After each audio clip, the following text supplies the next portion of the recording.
मैं उदय डागर आप सभी का फिर से स्वागत करता हूं आपके अपने चैनल पर। देखो, आज का जो टॉपिक है, आप सभी को पता है कि एचएससी के एग्जाम स्टार्ट हो गए हैं। तो भाई अब बिल्कुल अच्छे से पढ़ लें। मैं ज़्यादा तो नहीं कहूँगा किसी भाई से, और जिस भाई को नौकरी चाहिए वो बिल्कुल स्मार्ट वर्क करें। ज़्यादा समय नहीं है, 40 दिन का आपको समय मिला है। तो इस बात को मैं यहीं तक सीमित करता हूँ आपकी, जो भी मैंने आपको अभी बताया इस बात के बारे में। तो टॉपिक स्टार्ट करते हैं, तो वीडियो के साथ बने रहें। और जो भाई हमारे चैनल पर नए हैं वो इस चैनल को जरूर सब्सक्राइब कर दें, और हो सके तो इस वीडियो को ज़्यादा से ज़्यादा शेयर कर दें। अगर वीडियो आपको अच्छी लगे तो शेयर करना, नहीं तो शेयर करने की कोई ज़रूरत नहीं है। कहीं से भी पढ़ सकते हैं, आज़ादी है, फ्रीडम है आप बिल्कुल। तो वो लेवल है आज का हमारा। मैं आपको बताना चाहता हूँ जहाँ से एचएससी ने प्रश्न पूछे हैं, लेकिन उसके टॉपिक के साथ साथ जो प्रश्न पूछे गए हैं, बहुत सारे प्रश्न वहाँ से बचे हुए हैं, वो आपके एग्जाम में आ सकते हैं। अच्छे लेवल के कुछ प्रश्न ऐसे हैं जो एग्जाम में पूछे गए हैं, कुछ ऐसे हैं जो पूछे जा सकते हैं। तो मेरा पहला प्रश्न है, तो वीडियो के साथ बने रहें। तो पहला प्रश्न है आपके सामने। जैसे ही ये एचएससी ने प्रश्न पूछा है एक बार, लेकिन हो सकता है किसी भाई को इसके बारे में नहीं पता हो, तो प्रश्न अच्छा है। पहला प्रश्न है प्रेम लहर किसकी रचना है? प्रेम लहर किसकी रचना है? प्रेम लहर किसकी रचना है? तो ये अच्छा प्रश्न यहाँ से बन सकता है। तो इसका जो राइट आंसर होगा गुलाम कादिर। कौन है भाई इसका राइटर? कौन है? गुलाम कादिर है। और भाई स्क्रीनशॉट ले लेना साथ के साथ, हो सके तो नोट कर लेना, अपने नोट्स बना लेना। नोट्स बनाने का समय नहीं है, क्योंकि अब समय आपके पास नहीं है। जो मौज मस्ती में आपने समय निकाल दिया जिस भाई ने, तो भाई उसको दिक्कत हो सकती है। अगला प्रश्न देखते हैं, राम लाला किसकी रचना है? इंपोर्टेंट है भाई। राम लाला, राम लाला किसकी रचना भाई? किसकी रचना है? तो इसका जो राइट आंसर होगा सैयद गुलाम हुसैन। राम लाला किसकी रचना? सैयद गुलाम हुसैन की है। प्रेम लहर किसकी है? गुलाम कादिर की है।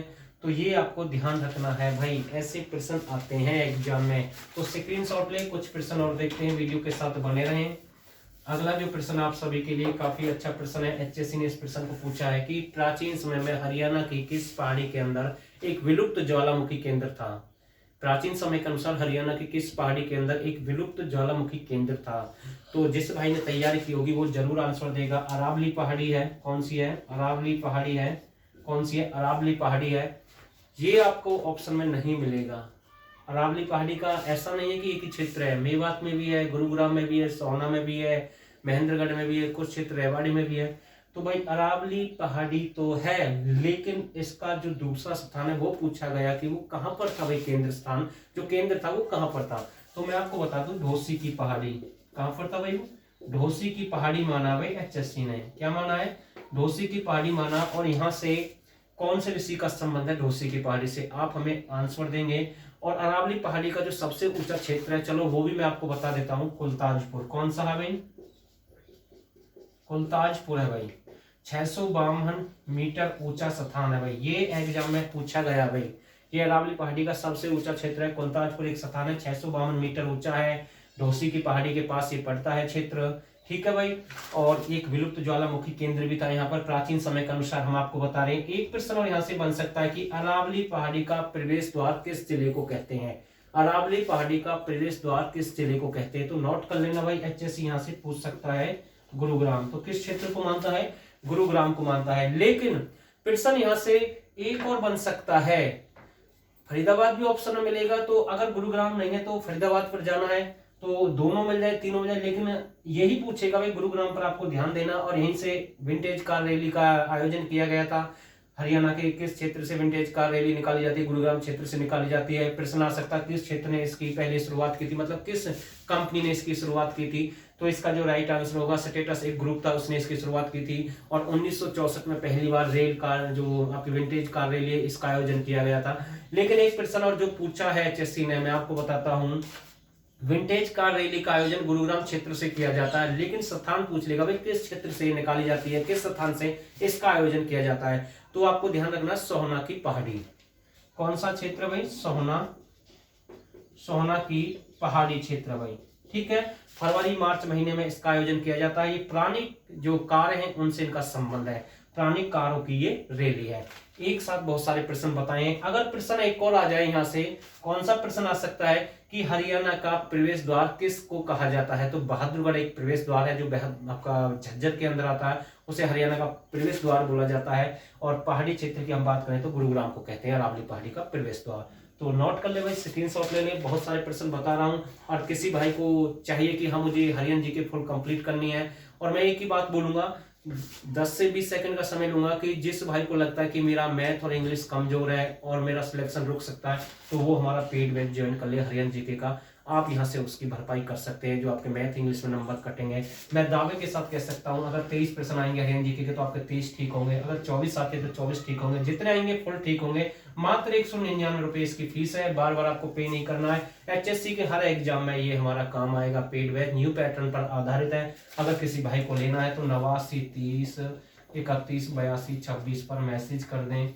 व्हाट्सअप करना, आपको कॉल करना नहीं है, बिल्कुल भी कॉल करने के लिए समय नहीं होता। मैसेज छोड़ देना, यहाँ से आपको बैच मिल जाएगा, पूरी जानकारी यहाँ से मिल जाएगी आप सभी को। तो स्क्रीनशॉट ले भाई, और लाइफ टाइम इसकी वैलिडिटी, जब आपका मन करे वीडियो क्लास PDF आप देख सकते हैं।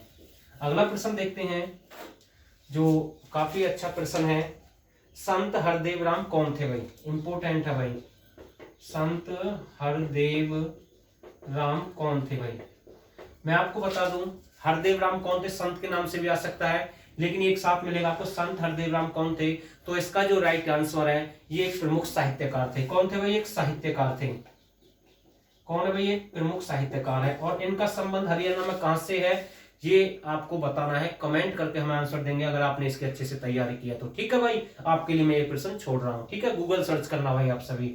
संत हरदेव राम कौन थे? एक प्रमुख साहित्यकार थे। एक प्रश्न और HSC ने पूछा है, कौन सा प्रश्न पूछा है? इनमें से मेवात के किस प्रमुख रचनाकार को महाभारत के लिए जाना जाता है? मेवात के किस प्रमुख रचनाकार को महाभारत के लिए जाना जाता है, या फिर मेवात के किस प्रमुख रचनाकार ने महाभारत की रचना की है? किस प्रमुख रचनाकार ने महाभारत की रचना की? बिल्कुल, ये प्रश्न एग्जाम में आया है, ऑनलाइन एग्जाम में फरवरी मार्च महीने में जो अभी ऑनलाइन 11/7/2019 का एग्जाम हुए थे उनमें ये प्रश्न पूछा गया भाई। अगर किसी भाई ने वो एग्जाम दिया होगा तो उसे जरूर ध्यान आएगा। तो ये है आपके सादु उल्लाह। कौन है भाई? सादु उल्लाह है। और ये प्रमुख महाभारत के रचनाकार माने जाते हैं। कहां से इनका संबंध है? मेवात से इनका संबंध है। तो नोट कर ले भाई, बिल्कुल ऐसे ही पूछा गया था, तो नोट करें। अगले प्रश्न और देखते हैं, वीडियो के साथ बने रहें, और हो सके तो इस वीडियो को शेयर कर देना भाई, ज्यादा मैं नहीं कहूंगा। अगला प्रश्न है, रामलाला किसकी प्रमुख रचना है? इंपोर्टेंट है भाई, रामलाला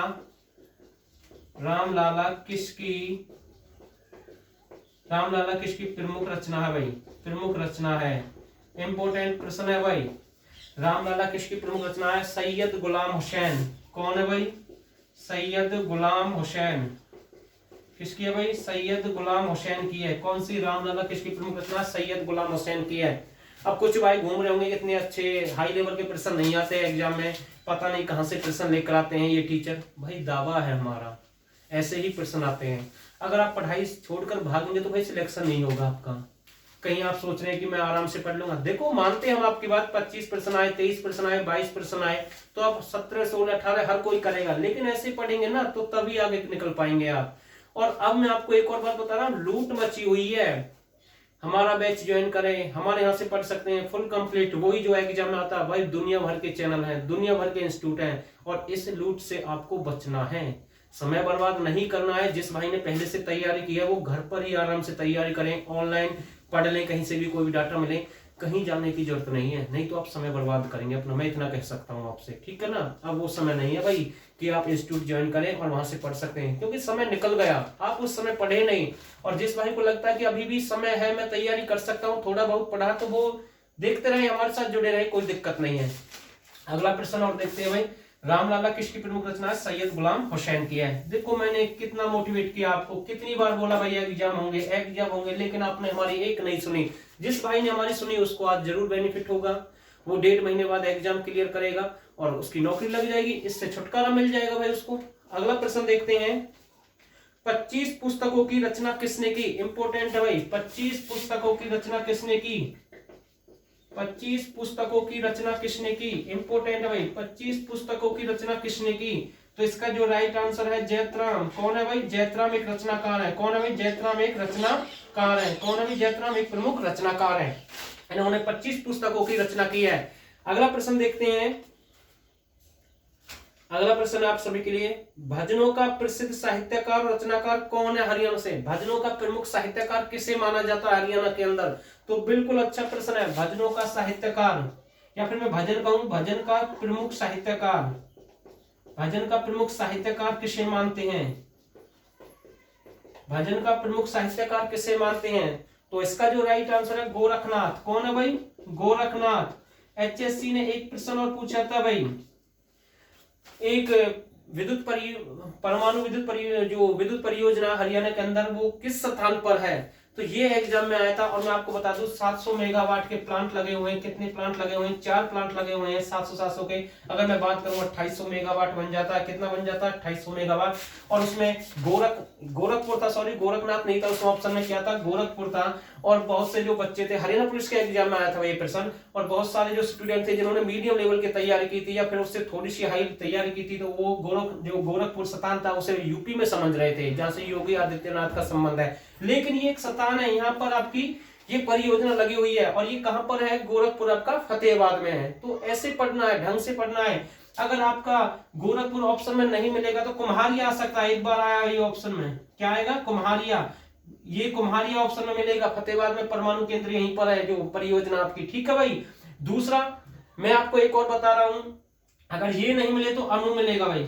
अनु कुमारी के नाम से मिलेगा। क्या मिलेगा? अनु कुमारी के नाम से मिलेगा।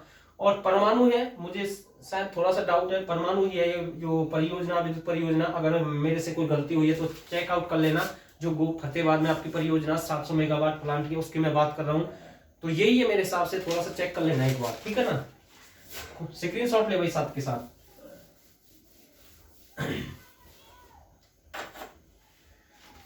इजी प्रश्न, बिल्कुल आसान प्रश्न आपके सामने है। ये प्रश्न मैंने पहले भी कवर कराया था, मैं फिर से कवर करा रहा हूं। जी प्रश्न है, हरियाणा का दूसरा सैनिक स्कूल कहां पर खुला? हरियाणा का दूसरा सैनिक स्कूल कहां पर खुला? तो ये रेवाड़ी में खुला भाई। कहां खुला है? रेवाड़ी में। कब खुला? 28 अगस्त 2008 है। गलती से एक बार मैंने 9 करा दिया था, ध्यान देना। 28 अगस्त 2008 इसका आंसर होगा। ये आपका रेवाड़ी में खुला है। तो आज के लिए इतने ही प्रश्न है, ज्यादा समय नहीं है मेरे पास में, बस इतने ही प्रश्न कवर कराऊंगा। और उम्मीद करता हूं जितने सारे प्रश्न मैंने कवर कराए आप सभी को अच्छे लगेंगे। अगर वीडियो अच्छी लगे तो प्लीज इस चैनल को जरूर सब्सक्राइब कर दें, और हो सके तो इस वीडियो को ज्यादा से ज्यादा शेयर कर दें। और दोस्तों आप सभी ने इस वीडियो को यहां तक देखा, आप सभी का बहुत बहुत धन्यवाद।